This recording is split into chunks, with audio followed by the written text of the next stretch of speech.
একদিন আগেই স্টার জলসা তাদের পরবর্তী ধারাবাহিকের একটি ছোট্ট টিজার লঞ্চ করেছে।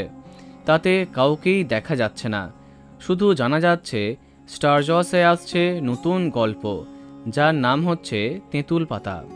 আর কিছুই জানতে পারেনি দর্শক, তাই ক্রমাগত এই আপকামিং ধারাবাহিকের আপডেট জানতে চাইছিলে অনেকে। অবশেষে অনেক এক্সক্লুসিভ আপডেট নিয়ে এসে গেছি। প্রথমেই জানাই ধারাবাহিকের নাম তেঁতুল পাতা কেন।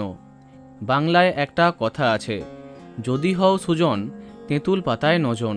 অর্থাৎ বেশ মজাদার একান্নবর্তী পরিবার নিয়ে গড়ে উঠবে স্টার জলসার এই ধারাবাহিকটি। এখন প্রশ্ন, এর নায়ক নায়িকাকে, প্রোডাকশন কি?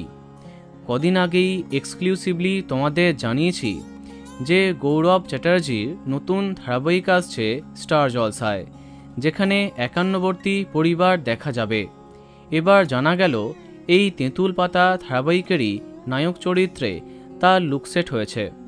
তবে তাকে এই বিষয়ে প্রশ্ন করলে এখনই কোনো কিছু বলতে চাননি গৌরব, পুরোটাই সাসপেন্সে রেখেছেন। অপরদিকে তার নায়িকা হিসেবে যার নাম সামনে আসছে তিনি হলেন অরুণিমা হালদার, তবে এটা কনফার্ম নয়, পাল্টে যেতে পারে নায়িকা। যাই হোক, অন্যদিকে সবার প্রথমে হিন্দুস্তান টাইমস বাংলা জানিয়েছিল কোন প্রোডাকশন আনছে তেঁতুল পাতা। সংবাদ প্রতিবেদনে জানানো হয় টিম ওয়ার্ক প্রোডাকশন নামে এক সংস্থার অধীনে আসছে এই নতুন আপকামিং ধারাবাহিক। তাহলে প্রোডাকশন, ধারাবাহিকের নাম, প্রধান চরিত্রে কাদের দেখা যাবে সব কিছুই তোমাদের জানিয়ে দিলাম। এখন তোমার কি মন্তব্য কমেন্টে জানাতে পারো।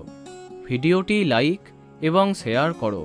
এই রকম আরও অনেক ভিডিও পেতে সাবস্ক্রাইব কারেন্ট পজ। ধন্যবাদ।